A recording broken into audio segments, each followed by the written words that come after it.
This morning we will be reading from John chapter 10, verses 22 through 42. And you can find it in page 1906 in the Pew Bibles, 1904, 1906.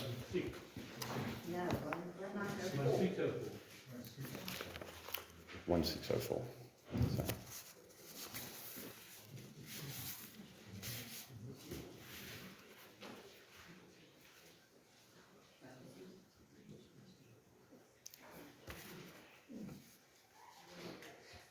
Now it was the feast of dedication in Jerusalem, and it was winter. And Jesus walked in the temple in Solomon's porch. Then the Jews surrounded him and said to him, "How long do you keep us in doubt?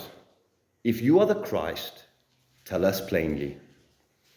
Jesus answered them, "I told you, and you do not believe. The works that I do in my Father's name, they bear witness of me. But you do not believe, because you are not of my sheep. As I said to you, my sheep hear my voice, and I know them, and they follow me. And I give them eternal life, and they shall never perish. Neither shall anyone snatch them out of my hand. My Father, who has given them to me, is greater than all, and no one is able to snatch them out of my Father's hand. I and my Father are one." Then the Jews took up stones again to stone him. Jesus answered them, "Many good works I have shown you from my Father. For which of these works do you stone me?" The Jews answered him, saying, "For a good work we do not stone you, but for blasphemy, and because you, being a man, make yourself God." Jesus answered them, "Is it not written in your law, I said, you are gods? If he who called them gods, to whom the word of God came, and the scripture cannot be broken, do you say of him who the Father sanctified and sent into the world, you are blaspheming, because I said, I am the Son of God? If I do not do the works of my Father, do not believe me. But if I do, though you do not believe me, believe the works, that you may know and believe the Father is in me, and I in him." Therefore they sought again to seize him, but he escaped out of their hand. And he went away again beyond the Jordan to the place where John was baptizing at first, and there he stayed. Then many came to him and said, "John performed no sign, but all the things that John spoke about this man were true." And many believed in him there. This is the word of God. Come, let us pray. Our Heavenly Father, we praise and exalt your name. You are the living God. Father, may you bless our pastor as he brings us your word. Fill him with your Spirit, and may we hear what you have to say to us. In Jesus' name we pray. Amen.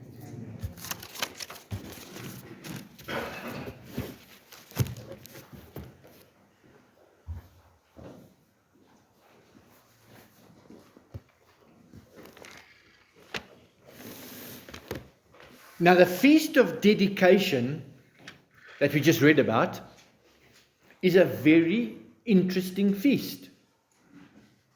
In John 10:21, we have the Feast of Tabernacles.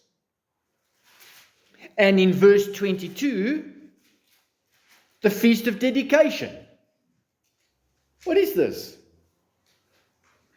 There were 2 months gap between verse 21 and verse 22. 2 months.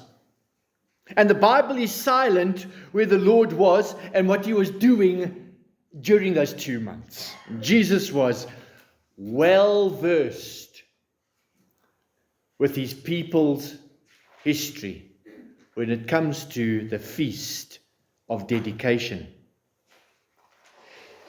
Years ago, the Syrians captured Jerusalem and they desecrated the temple by sacrificing a pig on the altar and set up a pagan altar in its place. They erected a statue of Zeus there too. The Jews were persecuted, and the Syrians tried to eradicate the Jews, just like anti-Semitism today. The Jewish enemies today want to erase the Jews from the earth. This modern extermination of the Jews did not start with the Nazi final solution and the Holocaust. Neither did it start with the Hamas attack on the 7th of October. And that was another example of a horrific attack on the Jews. These examples are no different than what Jesus' people experienced by the Syrians in 175 BC. Wow, what a history of being hated. Hamas defines its main political goal as erasing the state of Israel and replacing it with an Islamic Palestine state. One American politician said that Hamas's objective is the slaughter of Jews and the complete destruction of Israel. Well, in this text, Jesus was sensitive to the political climate of his generation. They were celebrating the defeat of their enemies in the face of the Romans who are there governing them. So I wonder what the Romans thought. Do you see the conflict? Israel was occupied by the Romans, and here they are celebrating the victory of the Syrians. Notice, there is no biblical evidence that Jesus was tied up with the world's agenda. He did not preach liberation theology or social justice, although I'm sure there was a great need for that in the world then. Even though there was a palpable appetite for it in Israel. I suppose every time they had the feast, they recognized this and they felt the weight of this tyranny ruling them politically, socially, economically. No, Jesus avoided that temptation. I am convinced that the temptation in the desert did not stop there. It continued throughout his ministry. He must have been tempted to say something about this at the Feast of Dedication, but he did not. He was focused instead on doing his Father's will, which Isaiah tells us in chapter 53. It says, "It was the will of the Lord to crush him. He has put him to grief when his soul makes an offering for guilt." And that is what we are celebrating today. This is our feast of dedication. The Lord's Supper, Holy Communion.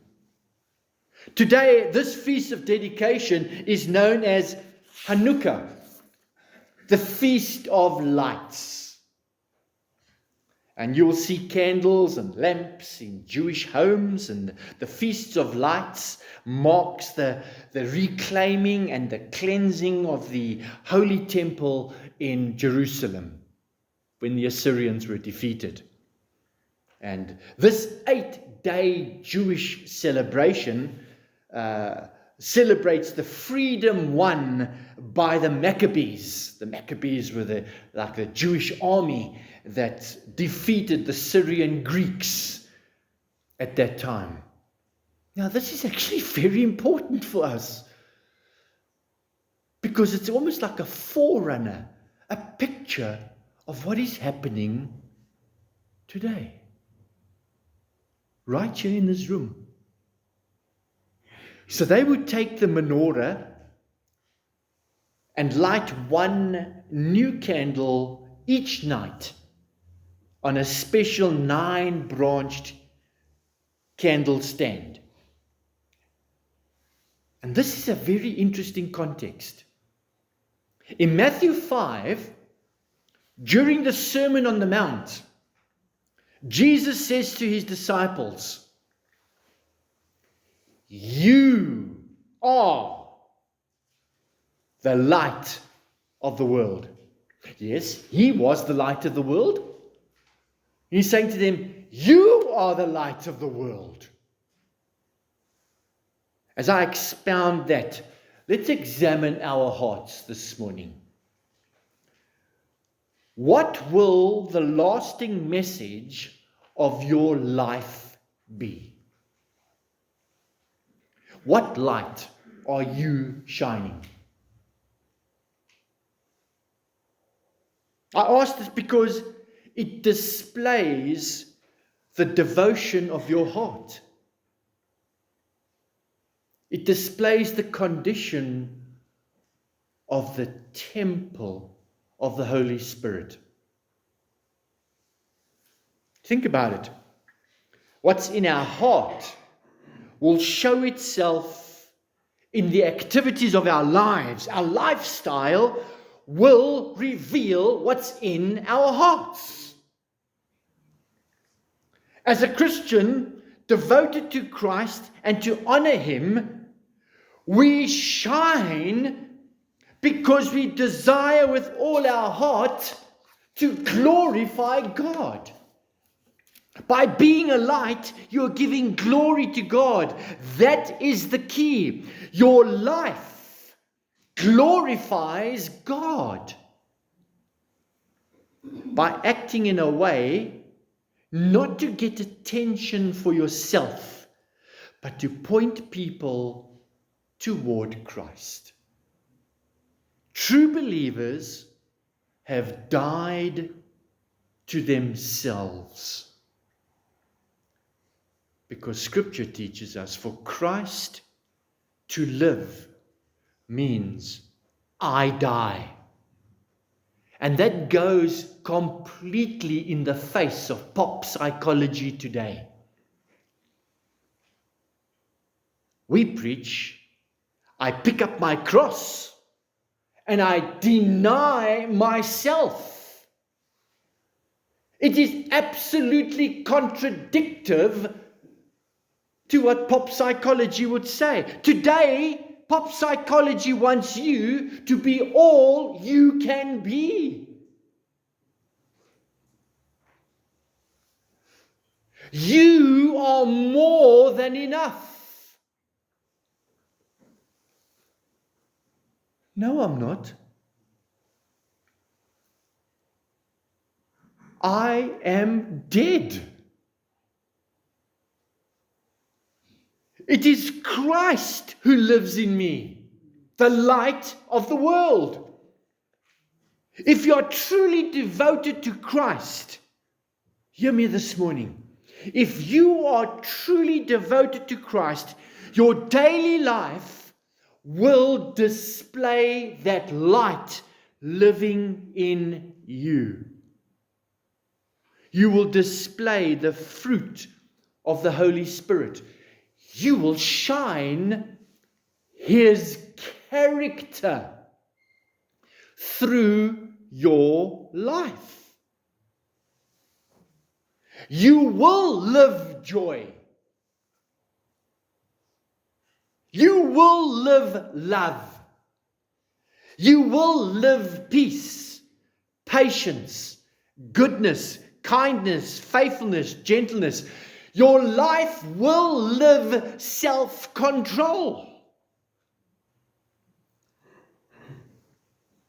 Your light is celebrating the victory over your father Satan, who invaded your life from Adam's day, and we inherited that. You are celebrating the emancipation, the liberation of being dictated to by my previous Lord of my life, Satan himself.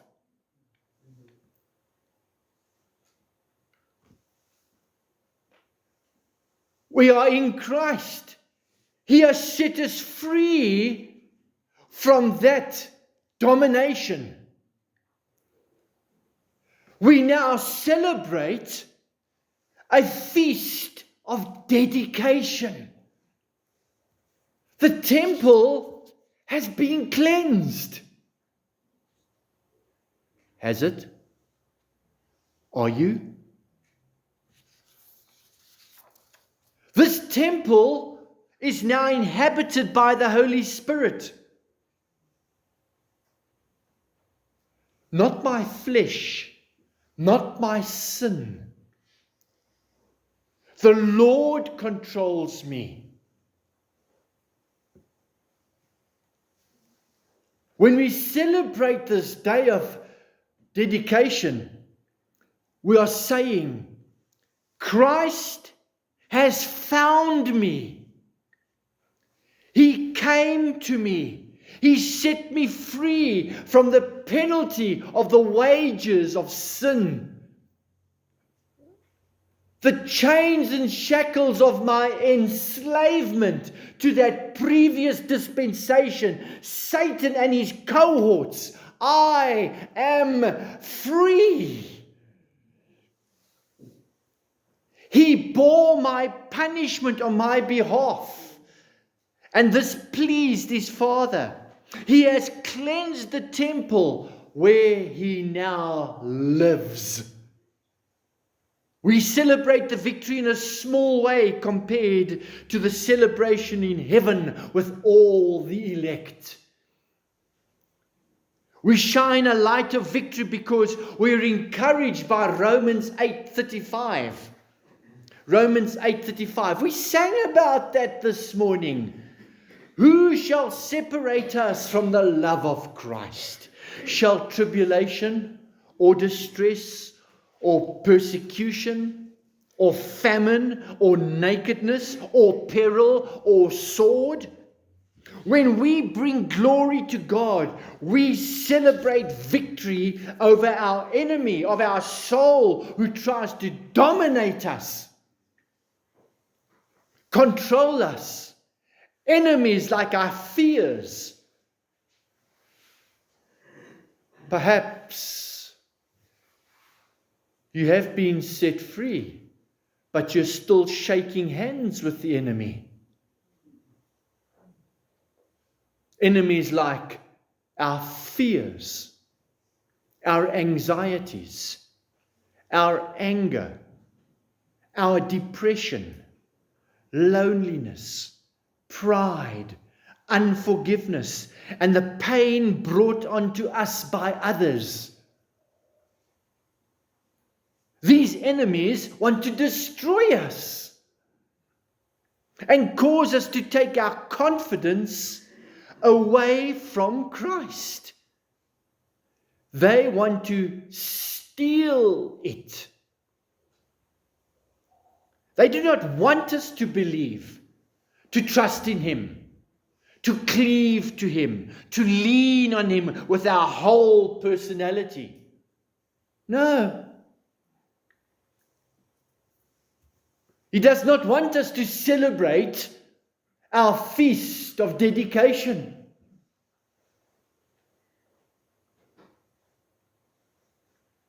I must read that passage from Colossians 1, verse 4, from the Amplified Version. Colossians 1, verse 4. I'll give you a moment to find Colossians 1, verse 4. Listen to Paul talking about this believing and so on. This is the result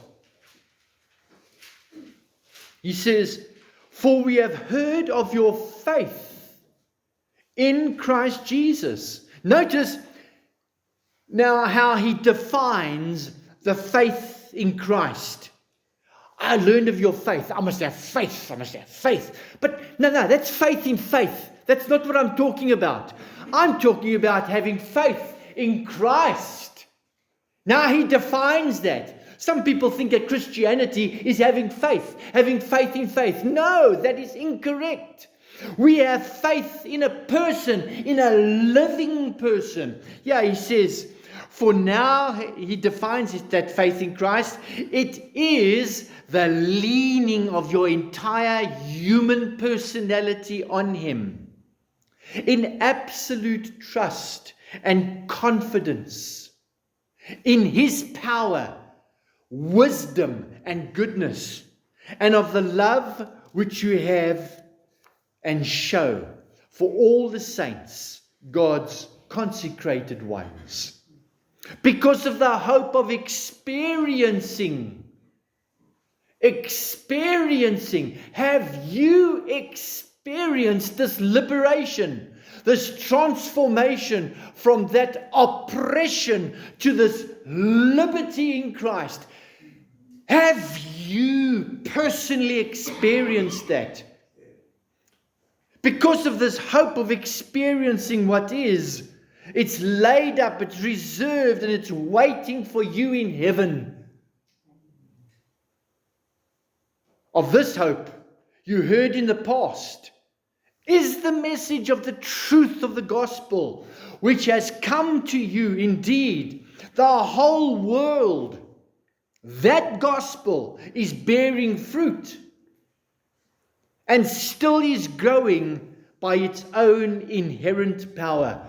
Oh, the power of the transforming gospel, which is accompanied by the Spirit of God, Christ himself, and indeed the Father. It is a Trinitarian activity. Our redemption is Trinitarian. Do you believe in the Holy Spirit? Absolutely yes. Completely, wholeheartedly, unreservedly.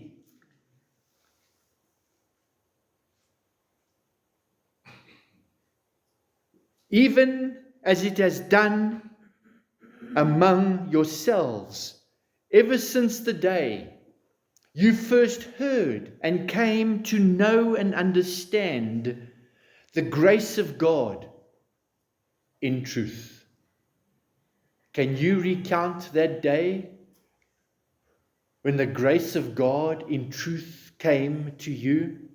Now, I hear many people say to me, Pastor, I can't really remember that. I want to say to you, perhaps make it today. Draw the line in the sand today. Don't have a testimony, I don't remember when. Make it today. The grace of God in truth came to me. You came to know the grace or undeserved favor of God in reality, deeply and clearly and thoroughly, becoming accurately and intimately acquainted with it. Isn't that wonderful? In John 10, the Jews surrounded Christ. It was like an ambush. And they threatened him and demanded in verse 24, how long do you keep us in doubt? They challenged him. If you are the Christ, tell us plainly. Well, hasn't Jesus been shining? Look at his reply in verse 25. I told you.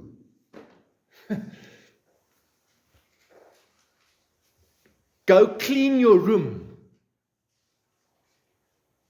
Mommy would say to the child. And she goes to the room afterwards, and the room is still a mess. I told you, Look at this room. I'm looking. Hasn't mommy told you? Jesus is saying, I've told you, and you do not believe. Well, what has he told them? The works that I do in my Father's name, they bear witness of me. But you do not believe because you are not of my sheep. As I said to you. You know, you could tell your loved ones of the love of Christ your whole life. That's a reality. You tell them in two ways.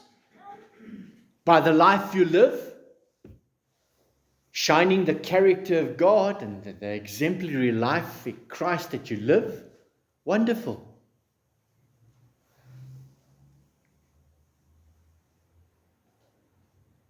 And that should say something to them. But they just never believe.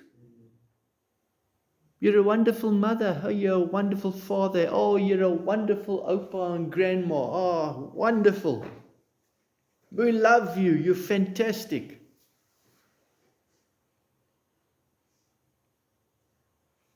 When Jesus prayed in John 17, this confirms exactly why Jesus did all these works. And this should be our challenge. This should be your challenge today too. And we are challenged to have the same motive. Do not get tired of telling them. In John 17:4, Jesus prayed, I have glorified you on the earth. I have finished the work which you have given me to do. My friends, have you been ambushed by people demanding answers about your faith? Not necessarily about your faith in Christ, just your faith. Why do you act like that? Why do you talk like that? Why do you dress like that? Why don't you do this? Why don't you do that? In John 10, notice that Jesus does not win the battle with a clever theological argument. He directs them to the fruit of his life, his works. He performed these miracles to prove that his claim to be the Son of God was true. He glorified his Father. My question to you today is, does glorifying your Father in your life really matter to you? Because that is the light you shine.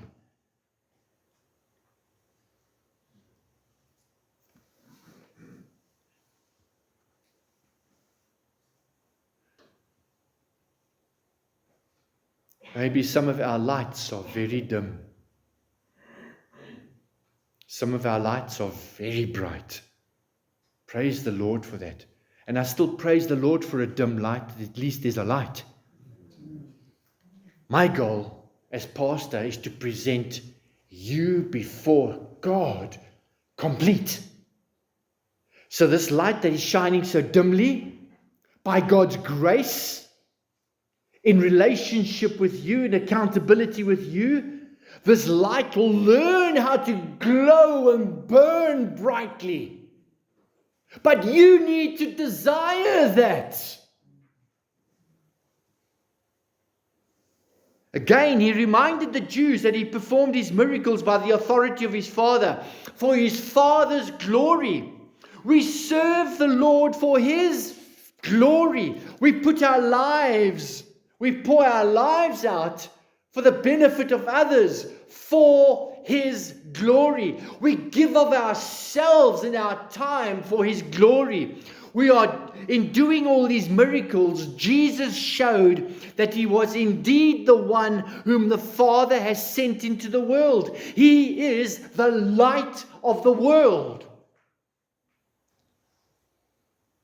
What miracles am I urging you to bring to their attention in your life? Yes, dear Christian, what miracle? Think about it. If you call yourself a Christian and you've been liberated from that persecution and that dominance of evil and sin and the consequences of sin and damnation and being an enemy of God, you have been delivered from that to your Father. You are a miracle. Your rebirth in Christ is a miracle. Now say this boldly. That miracle is spoken about far too little today. If you're a Christian, you are a walking, talking miracle. I want to urge you to remember and learn this reply. Tell them of the miracle done in you. Tell them how you were enslaved to sin. How you loved doing the things that you did in the dark. Don't go into the sordid details. I'm sure you're ashamed of what you did. But tell them how Christ came to you. He revealed who He is, the Holy Son of God, who took my place and died for me. Tell them you understand that He died to absorb the wrath of His Father on your behalf. He paid God's price for your sin. He called you by name. And He granted you repentance. And He came to live in you. He came and cleaned out this temple. He lives in me. He rescued me. He cleansed this temple and lives now in me. He gave me eternal life. And all I want to do is bring glory and honor to Him for His grace and His mercy and His kindness. For by grace have you been saved through faith. And that's not of yourselves, not of your works. It overflows from your heart through your mouth. You shine. Does this describe you? That is the celebration of your feast of lights. Oh, the unspeakable joy, the delight, the light of the world stepped into darkness and came to live in me. I now walk in the light. I have fellowship with Almighty God. Here is the challenge that faces us today. In verse 24, they said, "How long will you keep us in doubt? If you are the Christ, tell us plainly." Then Jesus said to them, "I told you, and you do not believe. The works that I do in my Father's name, they bear witness of me." Friends, those who are watching you, your family, your children, your friends, your neighbors, your colleagues, yes, they are watching you. Juis mos die kerkmens. Has the light of your life told the people? At your funeral, will they recall how you told them? Or are they saying to you, "How long do you keep us in doubt?"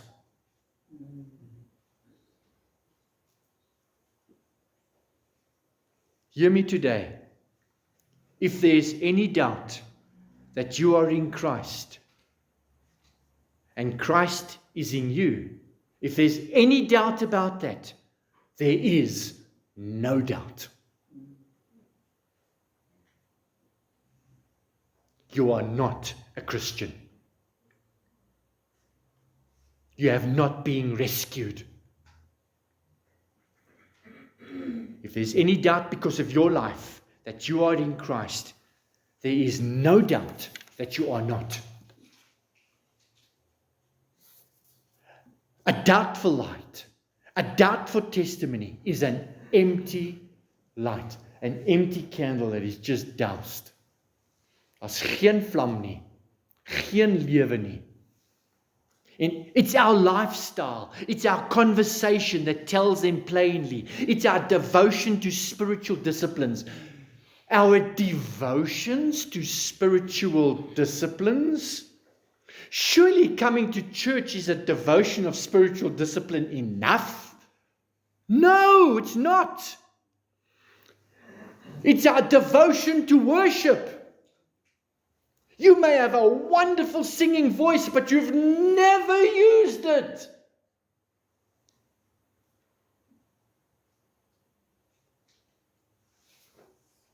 But you can sing lots of other songs. And I'm sure those pop singers will be very happy with your style and voice and enthusiasm singing their songs. It's our devotion to worship, singing the gospel, praying the gospel, talking about the gospel, reminding each other of His glorious promises that tells them plainly, I'm telling you the miracle that happened in me.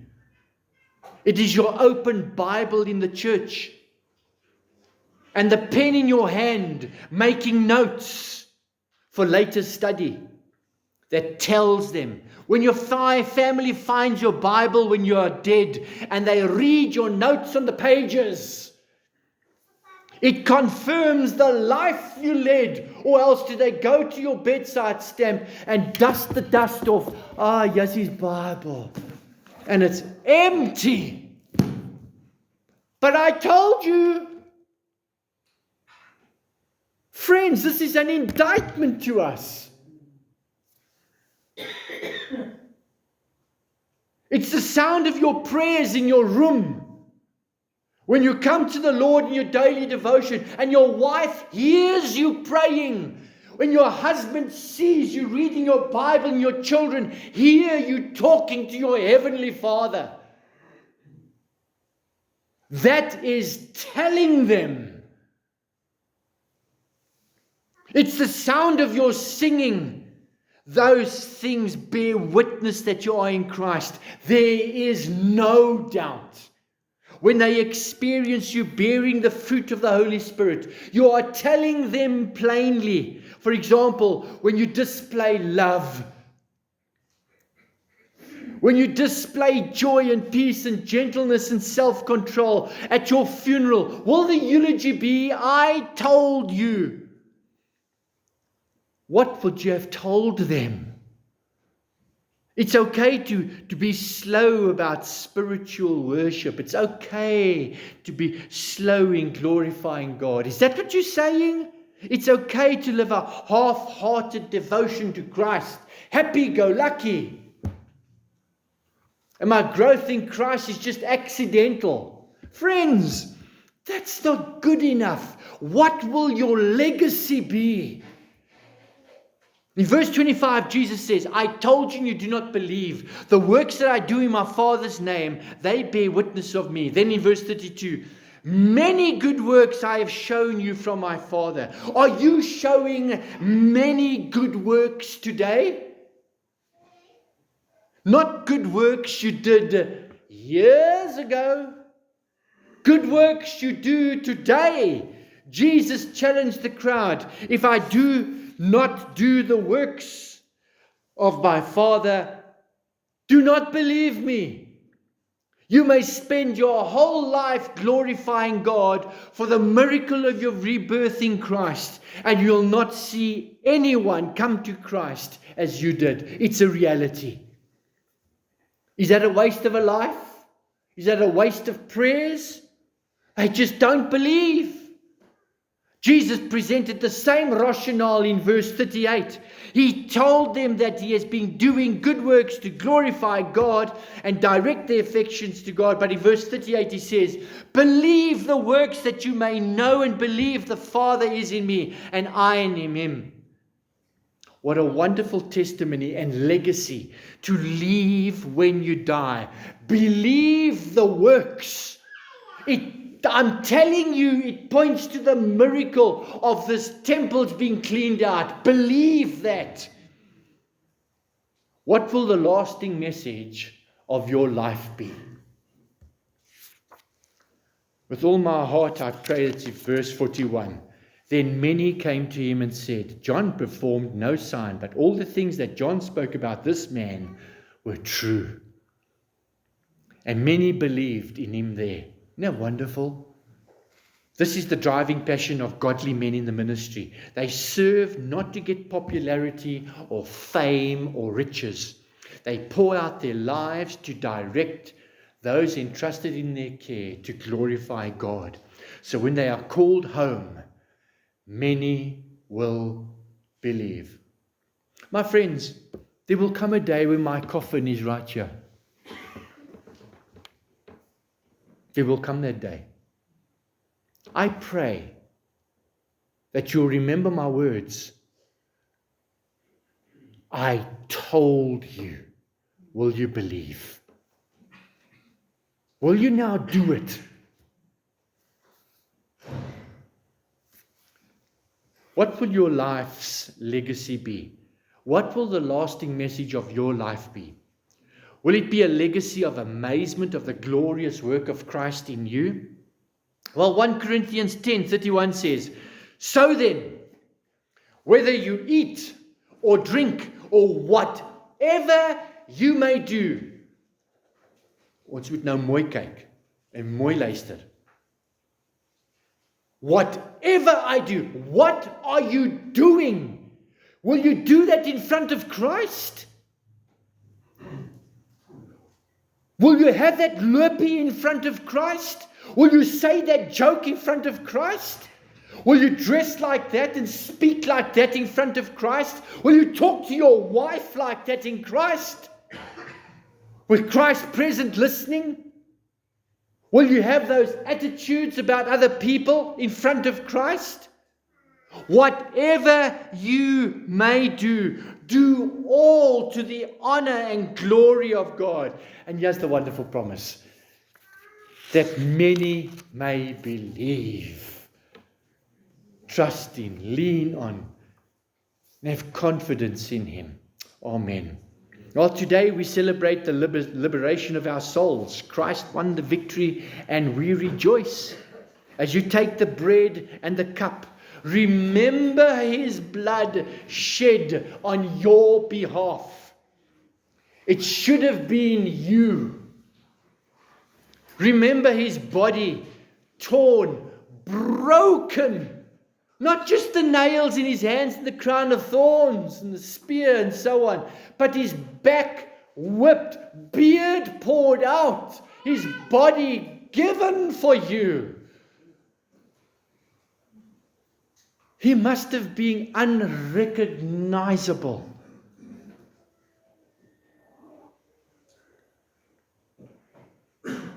It is a solemn, holy communion.